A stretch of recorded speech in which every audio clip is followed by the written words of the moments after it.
Welcome to episode 1 of Hidden History, the Garrison Creek story.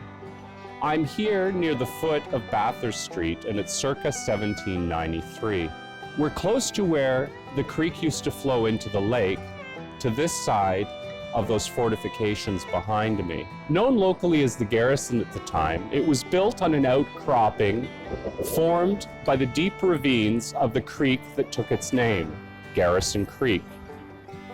Perfectly situated to defend the only entrance into a natural harbor over here, where all the skyscrapers would be underwater since the shoreline at the time was at Front Street, well behind us on the other side of this bridge. It was also built to defend a recently settled township directly to the east, which had beat out both London and Kingston for the honor of becoming Upper Canada's new capital. By the 1780s, fear of an invasion by the ever-land-hungry and French-allied United States led administrators to decide that the colony's capital, then at Newark, now Niagara-on-the-Lake, should be moved to a more defensible position away from the border.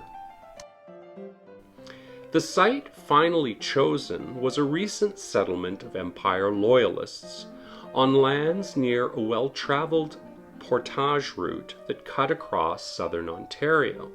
Its name, Toronto, was thought to be a Mohawk word translating roughly to where there are trees standing in the water. Governor Simcoe, upon arrival, immediately renamed the township to York, rejecting the traditional Aboriginal name. It would stay that way until 1834, when city officials changed it back to Toronto in a bid to avoid confusion with New York City, something the city has been trying to compensate for ever since. The garrison, meanwhile, came to be known as the Old Fort, to distinguish it from the new fort, built to the west around the same time, a name it held until Fort York came into common usage in the 1870s. 100 years later, upon becoming a museum, it was rechristened Old Fort York in 1970. Once things have opened up again, can a rebranding to Ye Old Fort of York be far off? I'm no historian, so you can take what I'm going to say now with a grain of salt, but the decision to build this fort and move the capital to this location started a process that would see the unique system of streams and ravines of the Garrison Creek driven underground, first by military need, and then by the relentless expansion that saw this small township grow into Canada's largest city in the span of a little over 200 years. But for now, all lands surrounding the garrison as far east as Peter Street are still part of an expansive military reserve. Urban development is encouraged to the east and especially to the north instead. York was perfectly situated for northern expansion, and the road connecting the new port to the Georgian Bay was a key part of Simcoe's military strategy to both create a defensible supply line to the western Great Lakes and beyond. Remember that the British territory stretched all the way westward to the Rocky Mountains and beyond that to British Columbia, assuming, of course, that Britain could retain them. The route would also create an excellent transportation system for the thousands of Empire Loyalist settlers eager to stake out homesteads and open up the north and west of the territory. Fittingly, this highway was named for Governor Simcoe's friend, Sir George Young, wait for this, an expert on ancient Roman roads. You just can't make this stuff up. But for now, there's still plenty of land to develop to the east and north of here, especially along a planned highway stretching to Lake Simcoe and then on to the Georgian Bay and beyond. For now, Garrison Creek's deep ravines and clear fresh waters would remain a wild, natural place, spared from urban development except for the battlements of the new fort and its auxiliary buildings. Unfortunately, one of the first to be built was a sawmill, a portent of things to come, as everything within cannon range of the fort that would be leveled or chopped down to provide either clear sight lines for artillery or timber for the ever-growing needs of the fort. But that's for a future episode.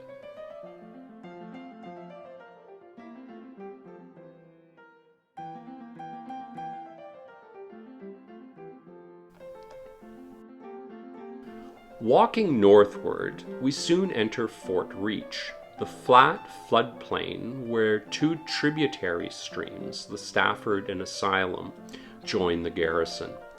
The area is still mostly shrubland with a scattering of outbuildings that includes the fort's hospital.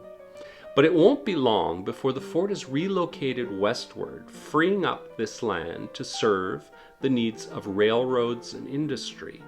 By the 1850s, the need for land will become so intense that the shoreline itself will be pushed almost a kilometer into the lake by the 1920s, forming what is now called Queen's Quay.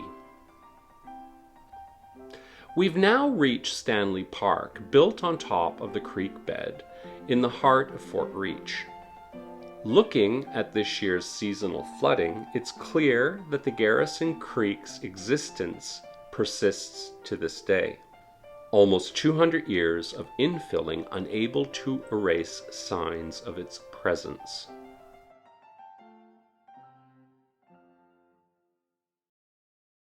Early history records that the Garrison Creek was renowned for its sparkling water and excellent salmon fishing. So we might even catch a sight of locals in the area enjoying nature from its idyllic banks.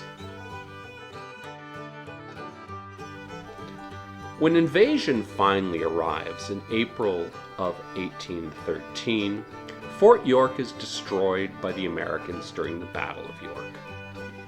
But it is quickly rebuilt, and expansion of the town continues anew.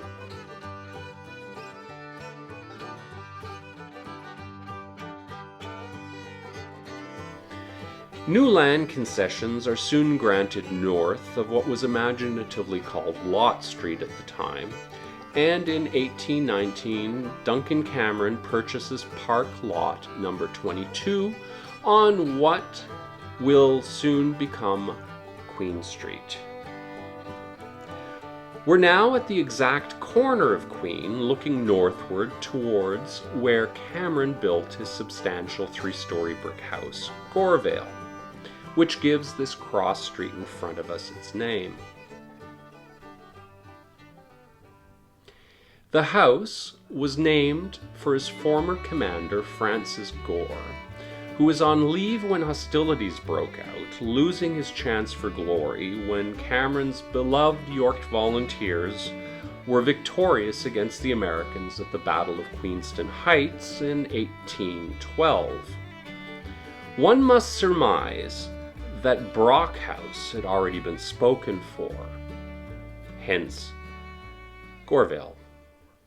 The grounds of the mansion and Trinity College, both long gone except for the ornate gates behind me, now form one of Toronto's most popular public spaces, Trinity Bellwoods Park.